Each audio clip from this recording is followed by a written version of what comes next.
Bulletproof Radio, a state of high performance. You're listening to Bulletproof Radio with Dave Asprey. Today's cool fact of the day is that for thousands of years, Amazon natives have been making ayahuasca, which is a psychedelic that they've used in their medicine ceremonies, and something that I first used almost 20 years ago in the Peruvian forest with a shaman.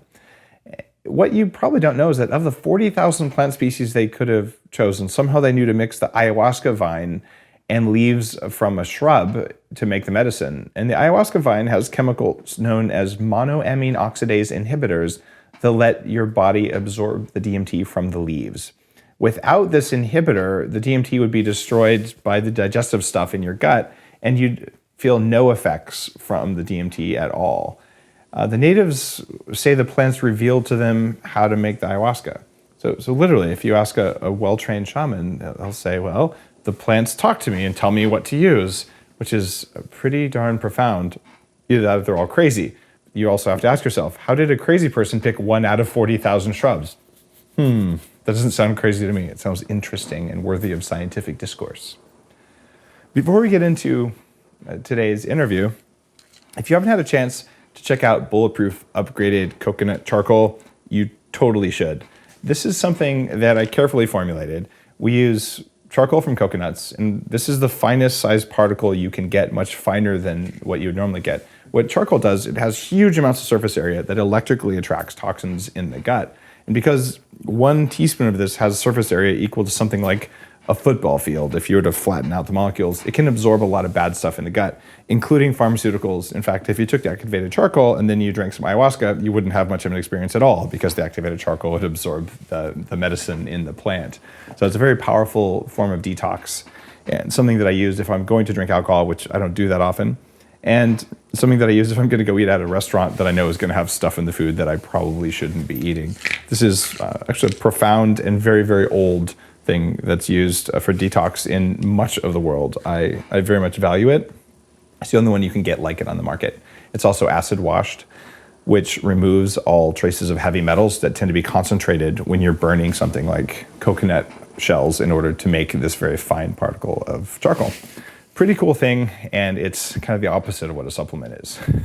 Supplements add things in. This takes away the bad stuff, which is sometimes easier. Today's guest is well known. He's Dr. Dennis McKenna, a founding board member of the Hefter Research Institute, an ethnopharmacologist, a research pharmacognosist, a lecturer, and an author, and one of the leading experts in the therapeutic uses of psychoactive medicines derived from nature. He's a key organizer and participant in the Ayahuasca Project, an international biomedical study of ayahuasca in Brazil. He's a legendary biohacker and a brother of the well-known Terence McKenna. Dennis, welcome to the show. It's an honor to have you on. Thank you so much for having me. It's a pleasure to be here. I'm glad we got those factual issues straightened out ahead of the show. What you guys don't know, because we took it out of the cool fact of the day, is that when I was first reading the cool fact of the day, and I prepare ahead of time with notes, and I work with the Bulletproof team to make sure that I've got the notes right, and in my head, for years, I've had which of the plant compounds are mixed in ayahuasca. I had it backwards. So I was under the impression that the DMT molecule was in the ayahuasca vine and the MAOIs were in the shrub. I had it backwards. So I'm reading this going, wait, this is backwards. I can't read this. Oh, how embarrassing. And then Dennis steps up and is like, Dave, actually, that was right and you're wrong. I'm like, all right, I've just been schooled by like one of the most badass psychopharmacologist hallucinogen experts out there. I can live with that. So thank you for the correction, Dennis. You're welcome. We can sort all this out as we get into this. I imagine we will want to. We can indeed. And I'm really looking forward to this interview because you and I got a chance to talk a few months ago about ibogaine research. And ibogaine is another hallucinogen that's really had a profound effect on addiction in particular. So when I realized from that conversation, I'm like, wow, we should talk. Like lots of people would like to hear what we would chat about. So this is our chance to do that. And to get going, I want to know, how did you get into this stuff? Like, was there something about your childhood? Like what What made you spend your life studying these kind of bizarre medicines that most people don't know anything about? Well, I think multiple factors. I'd have to say, I'd have to credit my brother or blame my brother, depending on how you want to see it, because he was 4 years ahead of me in age, and he was always into the cool stuff. And, that's just an age where the little brother wants whatever big brother's doing, he wants in, right? The little brother, and my brother was really into always doing interesting things. So, and he was obviously brilliant and driven. So, so I really credit him, and also the sort of zeitgeist of the age, because this was the 60s, and we were children of the 60s, and my brother was living in Berkeley, in the late 60s. After he graduated from high school, he went to Berkeley. He wanted to be at the epicenter of where the action was, and so I was influenced by all that. And we were, LSD was what was the psychedelic of the day, if you will. Everyone was taking LSD. It was a time of social ferment and turmoil. The Vietnam War was going on. It was a very turbulent time. And, when we were right in the middle of it. And we were kind of nerdy, I guess. I mean, we didn't even have that word at that time. But Terrence and I were interested in outrageous things. We were big science fiction fanatics. We read in esoteric philosophy and alchemy, all of these things. So when psychedelics came along, it was right up our alley. I mean, we could not get interested in it, and we did. And we, Terrence, again, leading the way, introduced me to some of these psychedelics. The first time introduced me to cannabis one summer when he came back from Berkeley full of all these radical ideas with a very pretty girlfriend and a bag full of what was, cannabis, which we probably couldn't give away in today's market, but it did the trick. We just went over to the park, which was across from our house, and sat down and toked up. And that was really my first encounter with a psychedelic, psychoactive substance that was not alcohol, and I had my first serious encounter with alcohol less than a week previously. Didn't like that at all, and when I took cannabis, I realized this is my drug. This is much more compatible with, what I like. And then, so I was curious about all these things, and he was, and we were, in correspondence. By this time, and that, these were letters. We didn't have internet in those days. We were in correspondence. We'd gotten past all of this sibling rivalry that, brothers sometimes have. We were now friends and colleagues and fellow explorers of the fringes, I guess, of everything, of culture and so on. So I went out to California in 1967, the summer of 67, which was the summer of love, supposedly, and he was living in Berkeley, so we had a place to go. My friend and I, why my father allowed this to happen, I still have no idea, because he had to know that from his perspective, it probably wasn't going to go well. But anyway, he let me go out there. And so in that summer, we discovered, my friend and I, thanks to Terrence's intercession, we discovered LSD, was really our first psychedelic experience. But it wasn't too long before we discovered DMT. Terrence had told me about DMT when he'd come back that summer to turn me on to cannabis, but he hadn't brought any, and he just described it as the ultimate metaphysical reality pill. Well, of course, it's not a pill, as we know, because it's, not orally active. It's something that was smoked. The synthetic version was smoked. Anyway, minor detail. when Terrence discovered DMT and, shared that with me, we both decided that was just amazing, that it was not just the most amazing drug we'd taken, and our experience was actually pretty limited. It was just the most amazing thing we'd ever encountered in our limited universe. So we decided to throw everything else away and focus on that, because we said, in our minds, this was the most important discovery that man had ever made. 45 years on, I really haven't changed my mind much about that.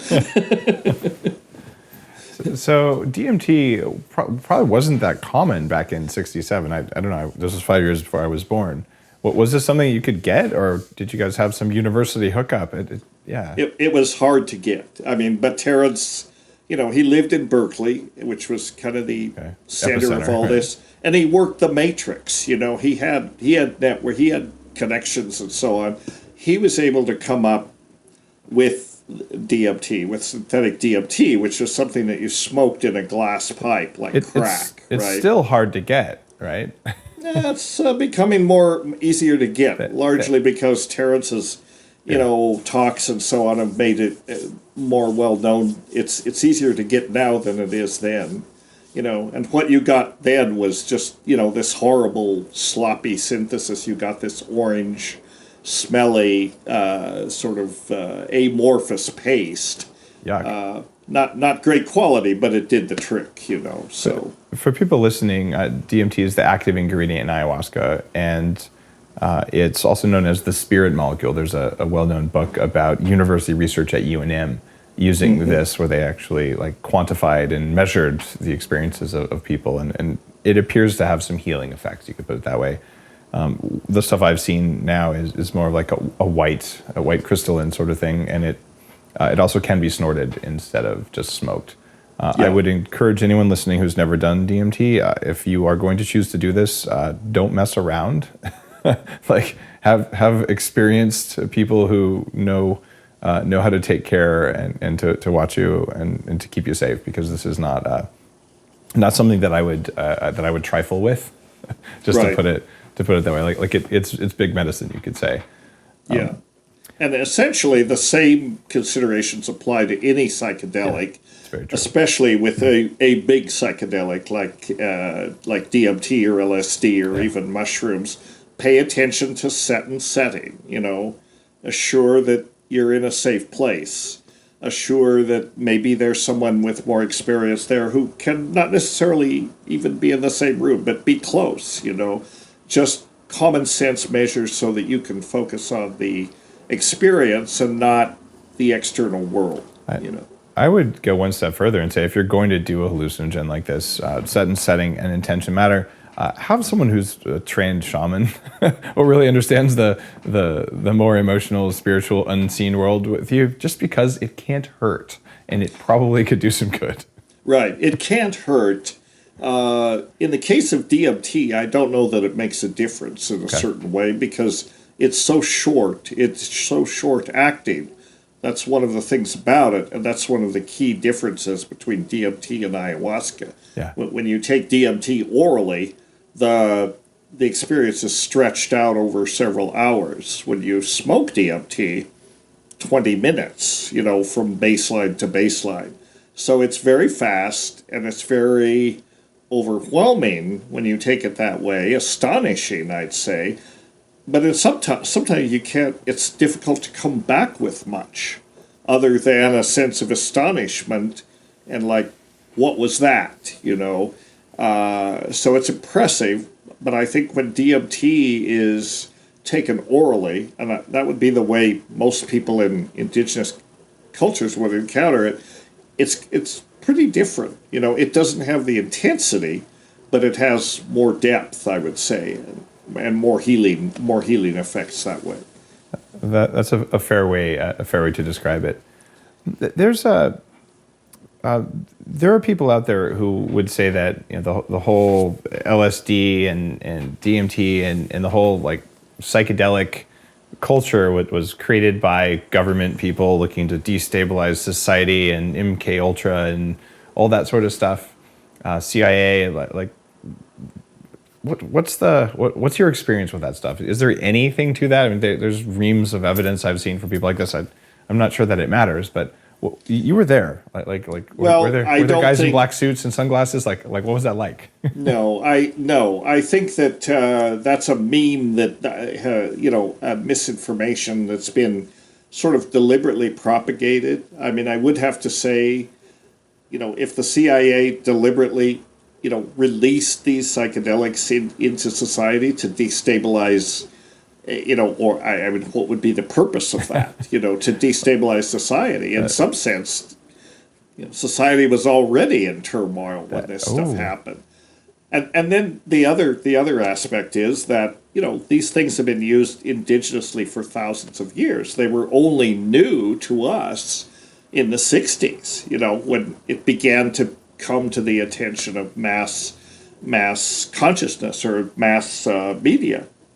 But these are all part of the traditions that are thousands of years old, and I don't think the government had any more idea than anyone else what the social consequences of these psychedelics, escaping into the culture were. I don't think they had any, there was no plot. I think they were as surprised as everyone. I am not a believer in conspiracy theories by and large because, my feeling, my approach to it is, nobody knows what's going on. The idea with the conspiracy theory is somebody knows what's going on. Actually, no. Nobody has a clue. I find that most things that are labeled as conspiracy theories are emergent behaviors from many, many micro decisions that are made. So they look pretty bad. And every now and then there really are bad people doing bad things. But of course. I can tell you, if bad people thought they were going to get an advantage by introducing hallucinogens into society, I think their plan I would say it probably backfired.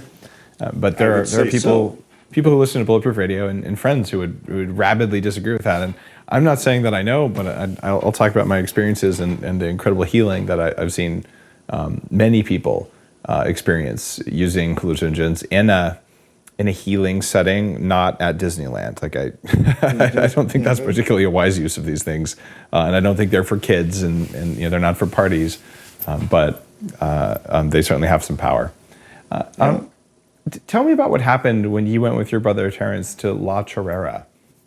I'm always reluctant to discuss this on podcasts because it's difficult to explain. I mean, even 40 years later, it's difficult to explain. That's one reason why I wrote this book, and if I could mention it, I will. Yeah, please plug your book. Bulletproof listeners love to read. It's called The Brotherhood of the Screaming Abyss. I even have a copy here. I don't know if you can see it. Yeah, Brotherhood of the Screaming Abyss. My Life with Terrence McKenna. So that is my memoir, and those people who know Terrence's writing will recognize this as a sequel to, in some ways, his book called True Hallucinations, which focuses much more on our adventures in the Amazon at La Chorrera.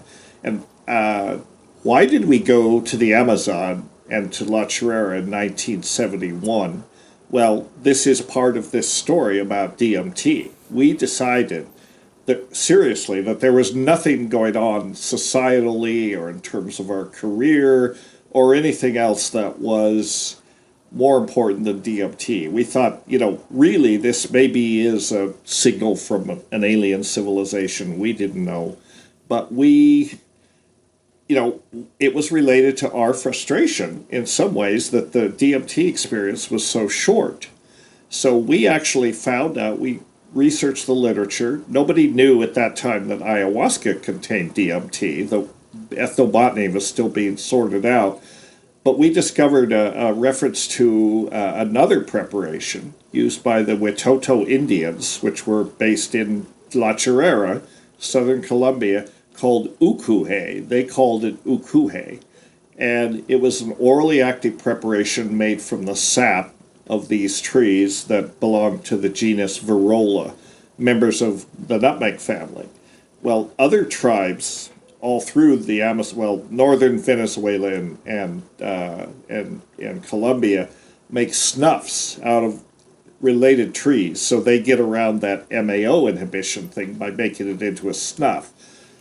And we knew all that. The ethnobotany had been studied. And then this paper surfaced about an oral preparation involving Varroa. And we thought, aha, maybe this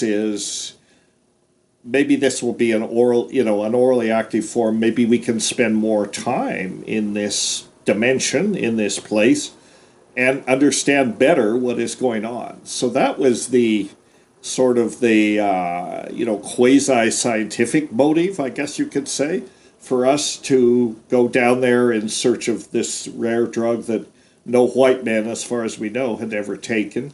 So we went to La Chirera. We went where the action was. Now, what actually happened, and if you read Terrence's book or my book, when we got to La Chirera, and that's a whole story in itself, how we got there.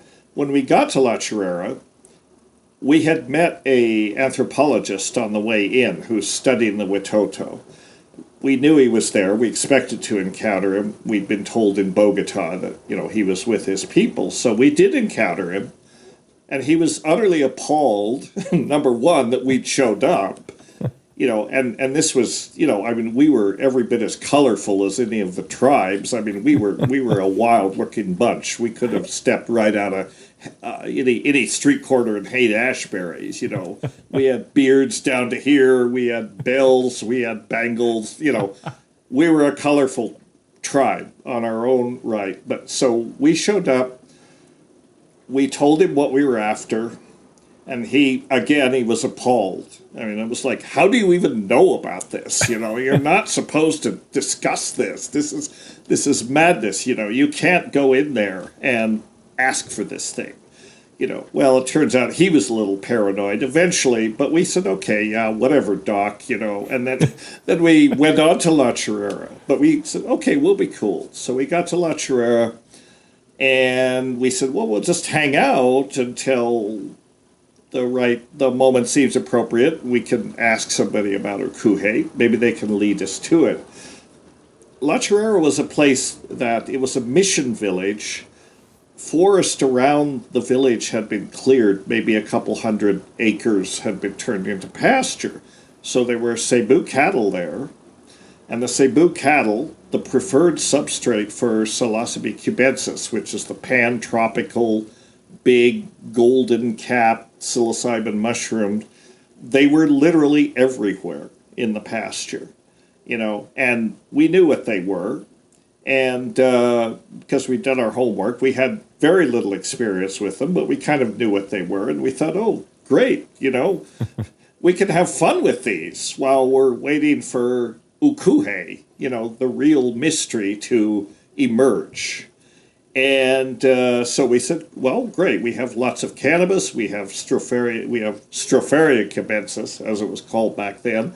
So, we're good. We can just hang out and enjoy these very nice non-toxic psychedelics and see what emerged. Well, it quickly emerged that the mushrooms, not Ukuhe, when we eventually found Ukuhe, it was disappointing. It wasn't really that spectacular.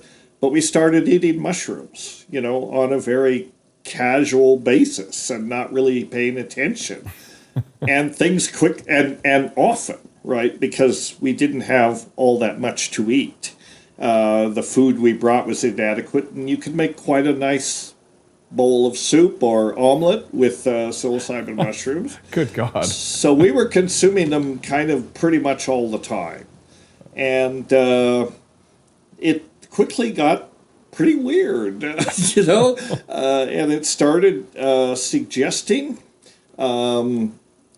it stimulated conversation for sure among us, and it started sort of presenting all these ideas that were what my brother liked to call funny ideas, very unconventional ideas about things you could do to essentially operate on yourself to do a kind of psychosurgery on your DNA, sorry.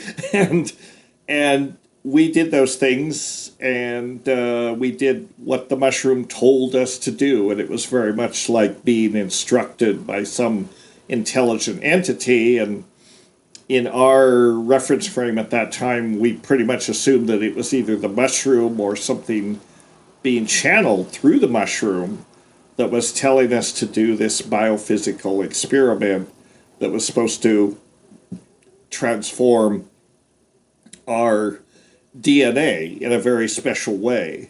I'm not going to go any further into, well, except to say that, so we conceived an experiment and we performed the experiment. What we predicted could happen could not possibly happen because it violated the laws of physics and every other law of, of decency and whatever. I mean, it could not happen. But we had sort of talked ourselves into a cognitive corner where something had to happen when we did this experiment. What happened was that we both had a simultaneous altered state episode that lasted a couple of weeks. And the predictions of the experiment didn't come true, but it was like something had to give. And what gave was, our grasp on reality, mine in particular. And, and I fully recovered, I hope, as far as I know, and so that was the experiment. I don't want to go into detail because we don't have enough time. Sure. And I want you to read my book, and it's unpacked there in quite a bit of detail. It's very hard to explain. Just based on that, a lot of people listening to Bulletproof Radio today will want to pick up your book, The Brotherhood of the Screaming Abyss, and read what is like one of the stories about very pioneering work in psychedelics, and very fascinating. Just from a historical perspective. Not to mention if you're interested in pursuing this kind of medicine, I think it's worth understanding where it came from, and at least where it came from in the West. Yeah, I think the one of the take-home lessons from our adventure there and the experiment at La Chorrera was, we really were clueless. I mean, we thought we knew much less. It's almost an example of how not to approach these things. Yes. We were lucky. We learned a lot. I would not suggest that anyone else take that approach. Study up, know what you're doing before you get into this. And we didn't, but we learned quickly. So someone has to step off the cliff sometimes. Exactly. I understand and respect that. You mentioned a couple times the mushrooms or the plants could be channeling some kind of intelligence or messages from aliens. 40 years later, what's your verdict? Well, I wish I know. I wish I knew. I still have not figured that out, because it certainly seems often with mushrooms, with ayahuasca, with these other, profound psychedelics, it often seems that you're in touch with an intelligence that is not you. Maybe it's a part of you that is presenting as not you. Mm-hmm. That would be the reductionist perspective. Maybe it actually is a different intelligence. It's either the plant or something that speaks through the plant. And I don't think we can decide. I don't think even neuroscience can decide. This is a difficult question. And it goes to some of the, most fundamental issues about what is the nature of reality and what is the nature of our perception of reality. Is the brain something that takes information in? Is it a detector or a generator of consciousness? The brain. I think it's partly both, but I think that the brain takes information in from the environment, combines it with associated processes, and essentially generates a hallucination that we call reality. That's the hallucination that we live in. And, it's partly, at least, synthesized by our neural machinery.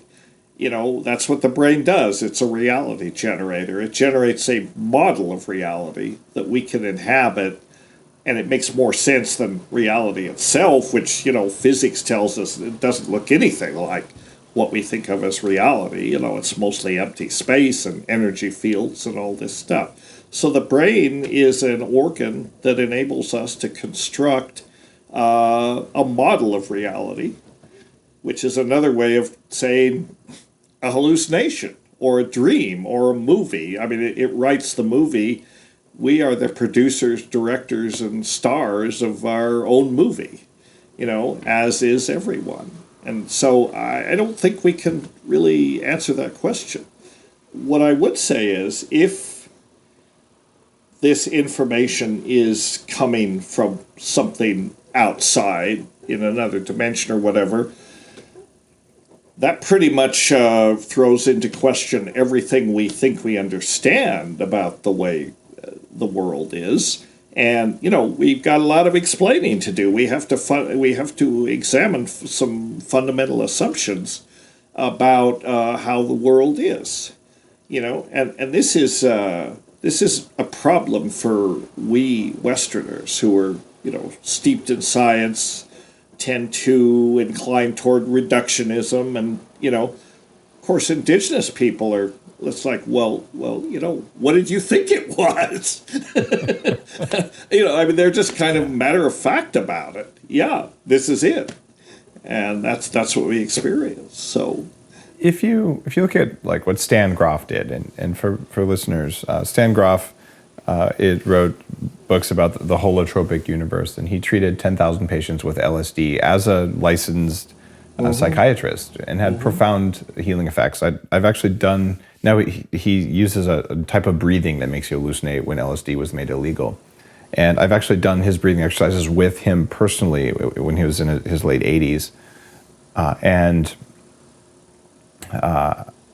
what he mapped out was profound, and that there's people, when you look at the statistics, when lots of people do hallucinogens or go into altered states, even without any sort of chemical assistance, they generally see the same kinds of things. And I've looked into the work of other groups like International Association of Consciousness out of Brazil, and these people they're mapping things out the way scientists do, and saying, well, if you take a statistic of 50,000 people who went on a journey, whether or not it was a meditation driven or chemical driven, they're finding the same things, and they're seeing the same things, and they're drawing pictures of these things and describing them in intricate detail that's familiar to other people who've been there. I don't know, that looks very scientific to me, and I'm a huge fan of measurement and of using science to look at the question of consciousness instead of to look away from it and to explain it away, which has been the paradigm. And your experiment in the jungle back then, and a lot of your work and your brother's work over time, has the next generation of scientists just openly doing what happened in the 1700s. What was prohibited back in the day. Now it's almost legitimate. It's almost getting there. It's getting there. But you and I are on the same page that way. I am not anti-scientific, right? Yeah. I think measurement and scientific verification, science is a powerful tool. One thing that psychedelics will, sort of put front and center is how limited science is in terms of its methodology, and in terms of, what there is to know versus the little tiny slice of reality that science can say, well, we've got it figured out here. No, science only has a tiny part of reality figured out. Even that is subject to question, because it's always subject to question. If science is done properly, you're always, trying to invalidate your models, right? Trying to find out what will invalidate my theory or my understanding, or how can I revise it to be better, to better account for the data. So science is good, but it's limited, and especially when it comes to these types of inner experiences, I think Terrace was much more dismissive of science than I am. his position was science will never really figure this out. So what good is it? And my position is, okay, let's not be too hasty. It might figure it out, or it might figure out some part of it. But there's a lot to be known. And, we have to be cognizant of the limits. And I think for me, the take-home lesson often from psychedelics is just a reminder of how limited our knowledge sphere is. No matter how it grows, there's always more, to be known than we actually know or have consensus on. So that's an important, but that doesn't mean we shouldn't try to understand it. And science can carry us a certain distance in that direction. When did you realize that you could use psychedelics therapeutically and not just recreationally? Like at some point, you must have come to that conclusion that people were healing or changing from these. Well, yeah, I have seen it. I mean, again, from my own experience. I mean, even though, when we went to La Chirera, we had these incredible experiences that were, probably very dangerous. In some ways, we're probably lucky that we came out, both alive and still relatively sane. But that said, looking back on it from the perspective of 45 years or whatever, I don't regret it for a minute. I feel that it was a very healing experience for me, and you can apply a couple of models to it if you want. Well, it was a prolonged psychosis. Okay, it was a prolonged psychosis. I prefer to think of it as a shamanic initiation. Yeah. Although I'm not a shaman. I'm the last person to say I'm a shaman, but it had all the stages of shamanic initiation. And the ultimate thing being that after I reintegrated, I was a stronger, better, wiser, and certainly more humble person than I was when I went into it. So I don't recommend that people should go out and take overdoses of mushrooms and have, prolonged psychoses. But I guess for me personally, I realized this was actually a beneficial thing that happened to me. If it had been interrupted, and there were people in our party who were, appalled at what was going on and thought we should get to the nearest mental institution as quickly as possible. Being in the Amazon, that wasn't possible. So we were lucky. I mean, Terrence and I, we knew what was going on. We thought we did. And the process was able to, unfold in its own time and eventually resolve. And I think that was ultimately healing.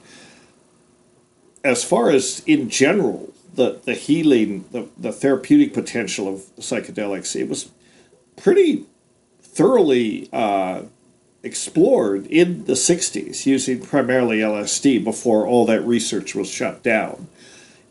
For alcoholism and depression and a number of different things. And it's taken 40 years or so to come back to that, because the research was promising. The research protocols were maybe not as rigorous as they are now, but the results were clear. They were unambiguous that here's a substance that could potentially help many people with various, a whole spectrum of psychological problems. And then the research was shut down. It was like a spasm of hysteria that sort of swept through society. Decisions made by politicians regarding scientific and medical issues, in my opinion, that's always dangerous because they're usually, willfully ignorant about all those topics, and they should have good advice, and they didn't. It was the decisions were not made for sound reasons. It was a reaction to societal hysteria, So the research, which was promising, was shut down, and it took a long time to reopen it and take a more sober look at it. And really that started in the early 90s with Rick Strassman's, pioneering work on DMT. But then that kind of opened the door a crack, and then more recent research, good rigorous protocols, good data, You know, I wouldn't say it's a floodgate, but there's a lot more work going on now. And actually, psychedelics are, emerging as something that is, very promising for treatment of PTSD and addiction and intractable depression, OCD, even, possibly, migraine headache. Well, that's pretty clear. So the therapeutic potential is clear. The challenge is how to take these substances, which have long been reviled and prohibited, how do you reintegrate them into medicine?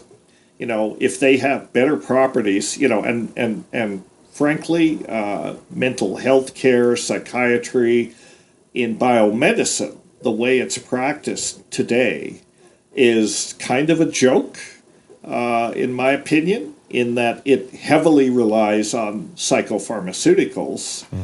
It's entirely, drug-based. The psychopharmaceuticals just don't work very well, and psychedelics work much better for many of these things, but there is no revenue model. What pharmaceutical company is going to develop a drug like psilocybin, which maybe you take 3 or 4 times in your life, versus another drug that you take 4 times a day for the rest of your life, right? That's their revenue model. So they have no interest in developing psychedelics as therapeutic medicines. It's got to happen through some other way. And there has to be a regulatory response, so change in the regulatory framework, because these psychedelics are classified as Schedule 1 controlled substances, right up there with heroin and all the most dangerous drugs. They're classified as no medical value. That's number one. Inherently dangerous, can't be used safely, all of that stuff. None of which is actually true. It's probably not going to happen in a big way in the US because the regulatory bodies are very heavily influenced by the pharmaceutical companies. But if you're running an emerging economy country, if you're Cuba, or maybe you're running China and you want to get an unfair advantage, there's definitely what we'll call it medical tourism for these things that's happening. Yeah. And I would be surprised if some countries didn't benefit unfairly by opening up their laws. And I say unfairly, it's perfectly fair. They have more flexible legal systems that let people control their biology the way they want. Cool. People go there and spend money and then their own populations benefit and they cut their healthcare costs and things like that. Right. Or maybe they have, civil war and rebellion. I just don't think so. Like, that doesn't appear to be what happens when people start healing their traumas using hallucinogenic plant medicines that have been around for thousands of years.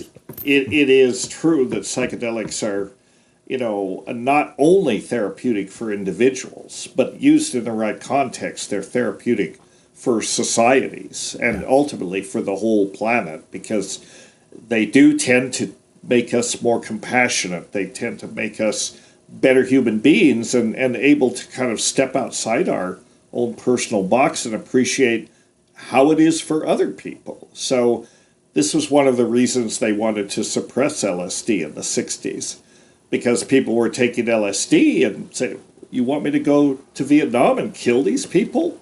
Why would I want to do that? Well, they can't have, a drug that puts these kind of prohibited thoughts into people's heads. But I would say a couple of things in response to what you said.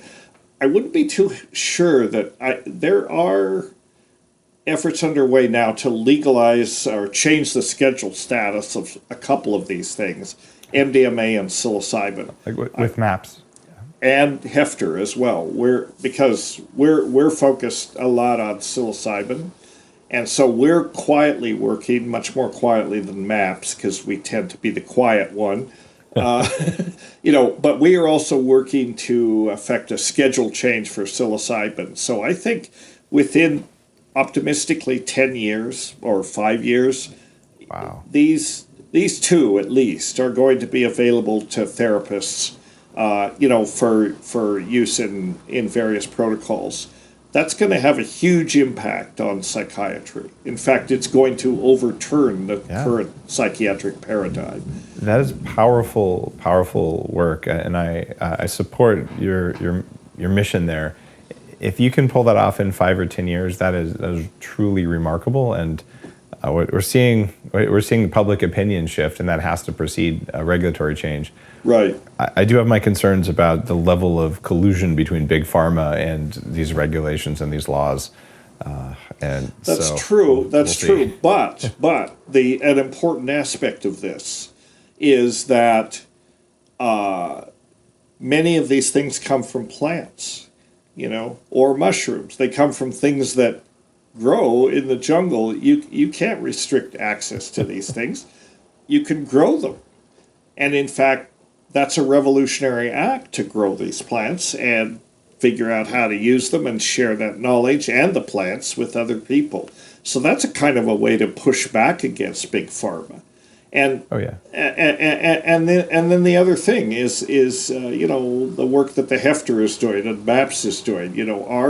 Our approach has been, well, if you do good science, that can't be ignored, and they'll have to acknowledge that. So if we do good science and there's solid data that they have therapeutic effects, they will more or less be forced to approve it for those types of uses. They may not fund it, but they'll have to approve it. And that will make a huge difference. It sure has taken a long time for that to work on even simple things like nutrition and the ketosis diet. Like, the book was published the year I was born on ketosis that talked about the benefits. Right. At 43, I was obese half my life because that was never accepted by the powers that be. And that's finally turning. But it seems to be like a 40 or 50 year cycle. Maybe with the internet, it's only a 5 or 10 year cycle, because when people talk about it enough, just because they're listening to podcasts, heaven forbid, that they may just stand up and say, I'm not willing to wait. Like, I don't want to be old when I'm allowed to do this thing that I think might help me with my trauma or whatever else. So I'm hopeful from that front, and wary of the level of regulations that are in place for economic reasons and not for my own reasons. Right. And as you point out, there is a kind of a burgeoning medical tourism industry or phenomenon for psychedelics, especially for ayahuasca.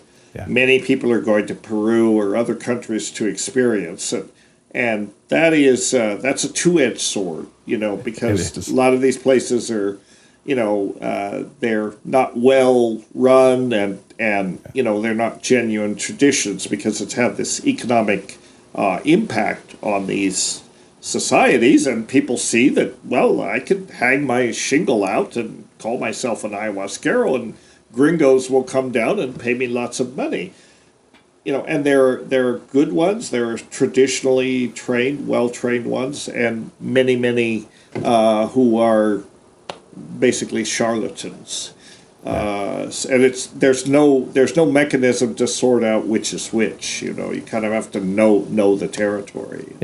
It's gotten to the point that The Onion just recently ran a spoof about this. I'm guessing you would have seen it. But yes, I did. Very funny and sadly very appropriate. It's for listeners, it's a satire newspaper, and you probably know The Onion because they're famous. But they ran an article about how they interviewed a shaman who was just sick and tired of all the tech CEOs coming down to take ayahuasca in their hoodies and Birkenstocks and generally just completely skewering the whole medical tourism for ayahuasca movement. And I'm kind of a proponent of that. I went down to Peru, and I think it was 99 or 97, somewhere in the late 90s when I did it. And I still have some pictures of it, so I could probably date it from then. But I went down there, and I didn't know I was going to do ayahuasca, but I'd read about it. I was really interested, and I just made a few discreet inquiries. And there wasn't a charlatan industry back then because no one wanted it. Right. So eventually I found the guy, and he showed up and had the Black Jaguar obsidian thing and was a real legitimate jungle shaman. Mm-hmm. And I had a really interesting and amazing experience with it. But I think if I went down there now, it would be a very different experience. And I've learned that you should be really cautious about who you do these things with, because your defenses are down. You're basically programmable when you take these things. Yes, that's true. No, you have to be careful now. I mean, there is no overarching regulatory body, and there's there's reason for there not to be, and there's also a rational argument that there should be some level of regulation. But right now, you're kind of on your own. You know, you need to not, if you go to some place like Iquitos, which is kind of the epicenter of this phenomenon in Peru, you'll be asked 2 or 3 times before you get to your hotel. And when picked up at the airport, the taxi driver will say, do you want to go to an ayahuasca ceremony? And if you say yes, you'll be taken somewhere, and there'll be somebody, maybe the brother-in-law of the taxi. There's no way to know.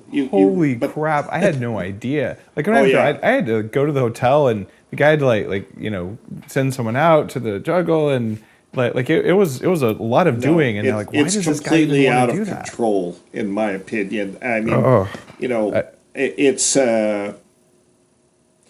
it's an interesting phenomenon, David. I have mixed feelings about it. I look at this partly as an evolutionary biologist. I think what we're seeing here is symbiosis and coevolution with a teacher plant. I mean, the indigenous people regard ayahuasca as a plant teacher, as they do many of these psychedelics. We're at a sort of a rough, coevolution is not easy. And we're at sort of this rough spot, but it's like ayahuasca is sort of left the jungle and it's gone on to the global stage, and it's trying to, I think of it as a kind of ambassador for Gaia, for the Gaian mind, and it's trying to get its message out, and it's getting a little bit hysterical because we're not listening, right? The problematic monkeys are not listening, and the message is, we're wrecking the place. And so many people come back with this sort of renewed or rediscovered perspective on, our relationship with nature and how we're losing that. And we have to change our attitude before we can, begin to take steps to avert, all the challenges we face on the environmental level. I would dearly love to spray ayahuasca on Monsanto's headquarters if sprayed ayahuasca worked. It won't work, but I know, there are other approaches to this. Right. We are destroying the soil, and I actually believe that there is an earth intelligence. You look at what roots do, you look at what fungus does in the soil, and the soil is a living organism. Right. It just is. Right. The whole Gaia hypothesis, which basically came from James Lovelock, originally formulated, and it was dismissed when it came out. Now it turns out, actually, it's not woo-woo stuff. It's pretty solid science. There's even a big magnetic field around the planet that changes, just like the one around our heads, and it's actually kind of scary when you look at it. Like, wow, we're really jacking this thing up, and we have no idea how it works.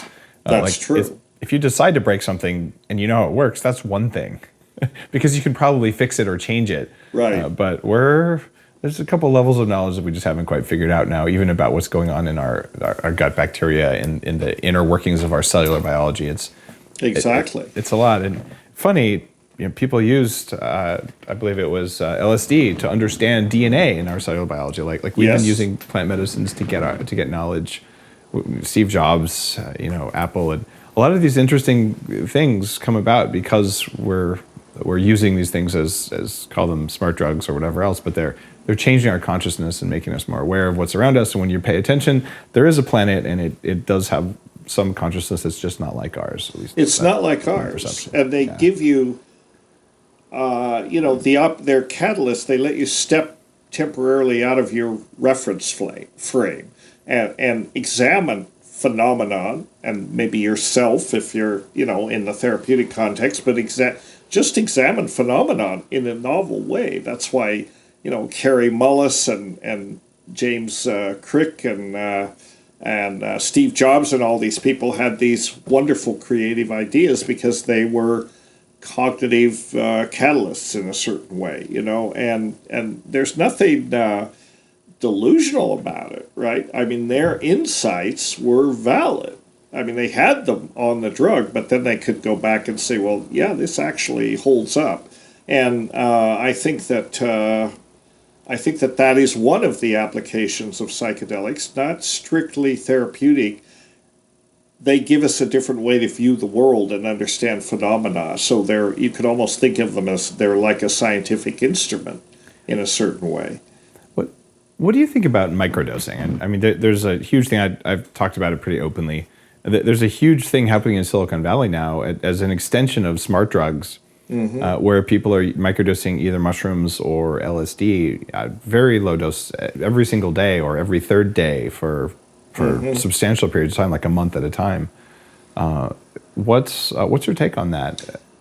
Well, I have a number of different perspectives on it. I have to say I have not microdosed, so I don't really have the benefit of experience. But sometimes on the one hand, I think, well, microdosing is fine. But are these people who are afraid to, go the full Monty? I mean, you got to learn things from a microdose. Imagine how much more you might learn if you actually took a full dose, in a proper setting. So that's one thing.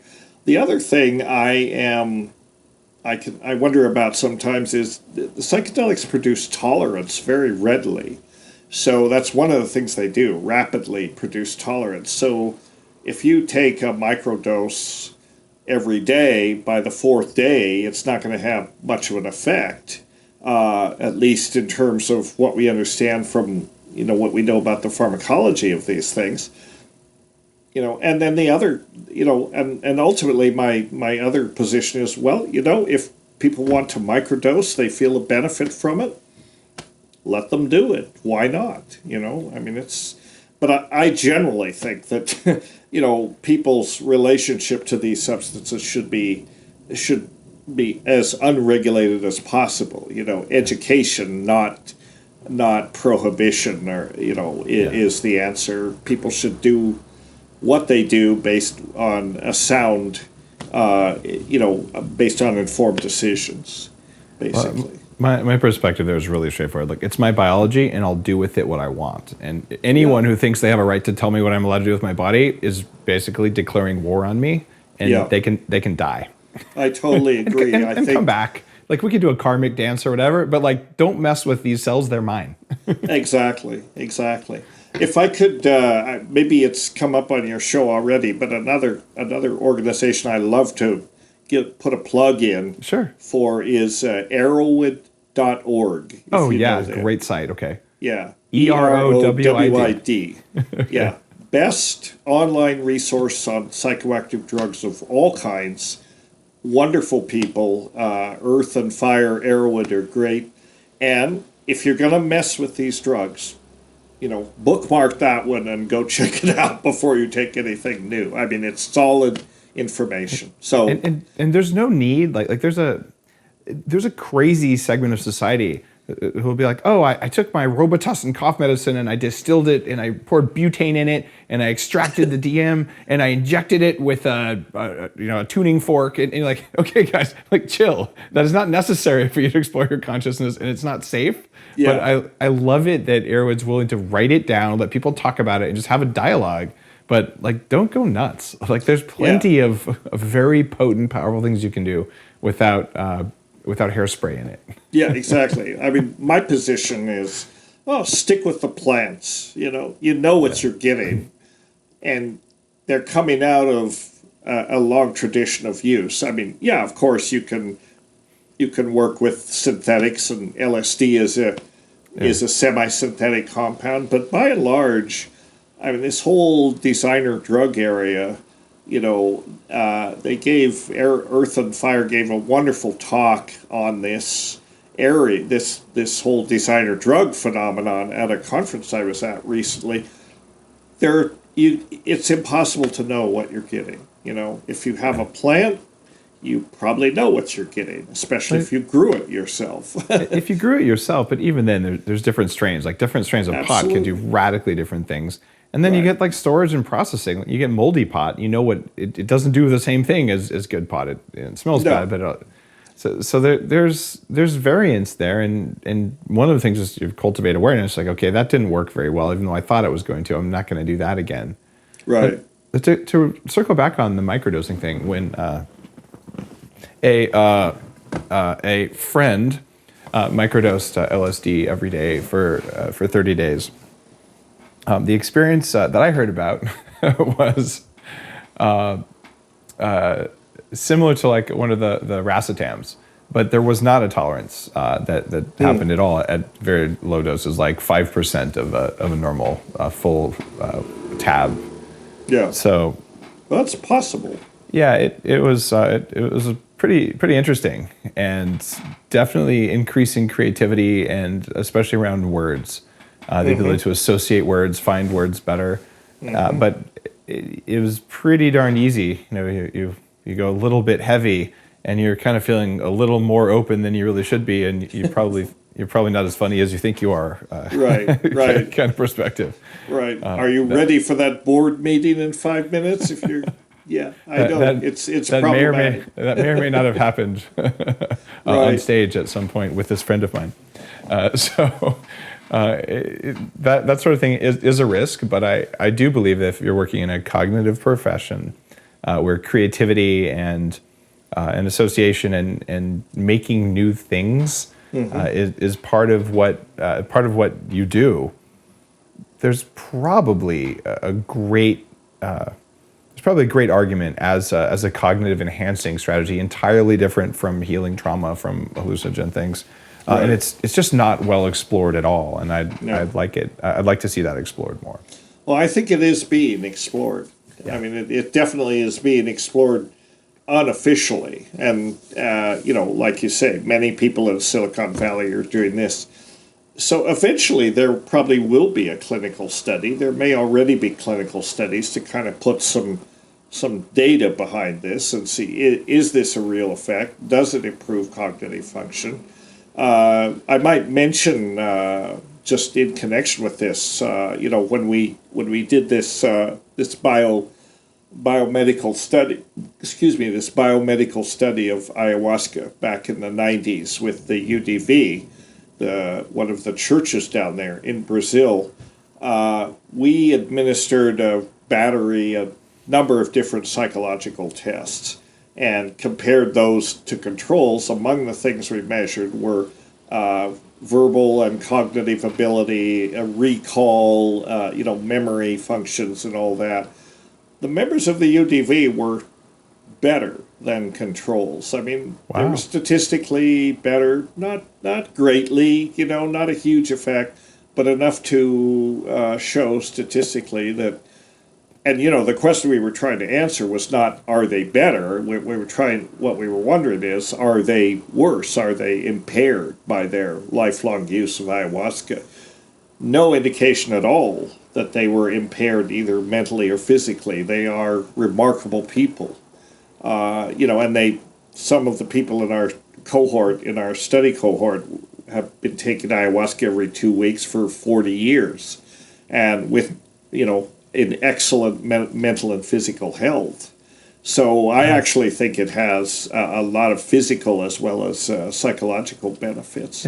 It seems to. I know a leader in the personal development field who's done 70 journeys, and pretty darn substantial number of journeys, given that you throw up for each of them. That's a non-trivial commitment, right? Right.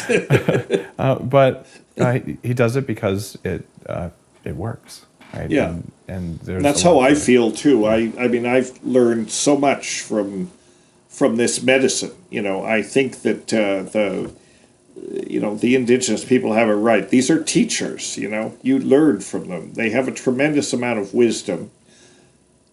They don't talk to you like you and I are talking, but there is a transfer of information, and there's a learning process that goes on. So, who knows? To say that takes a certain amount of courage, because there are a group of people who will reflexively say, that's crazy talk. And here's the deal. I don't care if someone thinks it's crazy talk. Like, if it added value to you and you think it made you a better person, or it improved the quality of your life or your thinking or something else, good. Right. And it doesn't matter if people think it's crazy talk. And generally the people that say that, they'll reflexively say that, they obviously haven't had the experience. So, I mean, that's also one of the great things about psychedelics that I often talk about. You don't have to have faith. You don't have to have any belief. You have to have courage. That's all you Ooh. need is the courage to drink the cup or smoke the pipe or whatever. Have the experience and make of it what you will. Yeah. Don't believe Terence McKenna or Dennis McKenna or Andy Weil or any of these people. God gave you an analytical brain. You can figure this stuff out for yourself. But you must have the experience. And if you want to make a pronouncement about it before you've had the experience, I'm sorry, why should I listen to you? You're not qualified to comment. That's my position. Very, very well said. The true scientist is probably going to experiment a little bit and see if it and see what it does, given that the harm appears to be pretty darn low. Pretty darn low.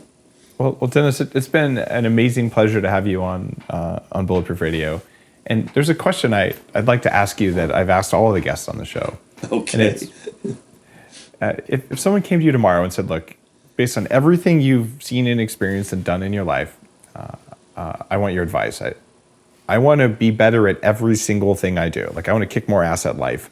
What are the 3 most important things I need to know? What would you say? To get more out of life? Well, just to be better at everything. First of all, never forget how little you know. I think we touched on this before, which I don't think of as a depressing thing. I think of it as a joyous thing. It's exciting. Because if you like to learn, there's so much for you to learn. So try to keep the attitude of a child. Keep your curiosity, because the world is a marvelous place, and we only understand part of it. So that's a big one right there. Second one, don't take yourself too seriously. Don't take anybody else too seriously. Keep your sense of humor. I mean, that's an important one. We don't understand much, and we're just sort of along for the ride. So, why the frowny face? I mean, we have good reason to, to be curious and to enjoy life and enjoy each other. And the third one, well, I guess mainly probably, and I as a person, I don't practice this as much as I should, but the third one is, guard your health. Stay as healthy as you can in mind and body. That's the most important thing you have. That and the people you love. So, we are along for the ride. We're having a hell of a ride. So keep yourself in shape so that you can enjoy the ride, And like I say, I should do this. I should take that advice more to heart, but I do my best. You're living a good life, that's for sure. I am very lucky in that way. Dennis, thanks a lot for being on Bulletproof Radio. Your book is The Brotherhood of the Screaming Abyss, and it's available on Amazon and at Amazon and from the website of the same name, brotherhoodofthescreamingabyss.com. All right. You could get a signed copy there. Amazon doesn't do signed copies, but either place, there's Kindle edition. Yeah, so thank you for letting me mention that. Of course. Are there any other URLs or resources you'd like to direct people to? Bulletproof readers love to read books. The other one, of course, is we mentioned Arrowwood.org, but also Hefter Research Institute, which is Hefter.org. HEFFTER. We're a nonprofit. We've been around 20 years, and in many ways, Hefter is leading the sort of the charge when it comes to developing some of these therapeutic protocols. MAPS is very focused on MDMA, and Hefter's kind of focused on psilocybin, not because we planned it that way. It just happens to be good for many things. I guess the third thing I could mention, I won't say much about it, but I've started a startup company now with. Finally have formed an alliance with some friends who actually understand business, which I don't.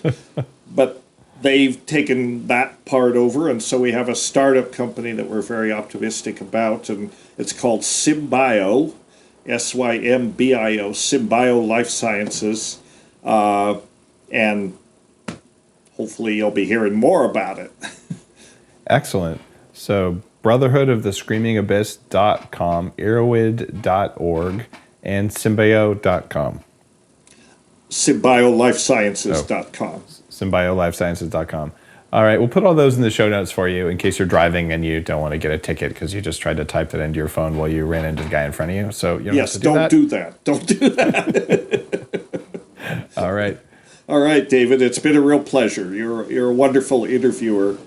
I've really enjoyed this. I hope we can circle back on this one of these days. It's been Thanks, fun. Dennis. You're always welcome to come back on the show. Okay, thank you. If you enjoyed today's show, you know what to do. Head on over and pick up a copy of Dennis's book because, well, it's a fun read and you'll probably learn something.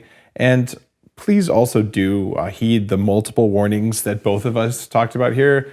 Don't play around with this stuff if you decide to do it. No, it's probably illegal where you live. I don't know where you live. There's a global audience for this. And it also can be dangerous and people can take advantage of you and et cetera, et cetera.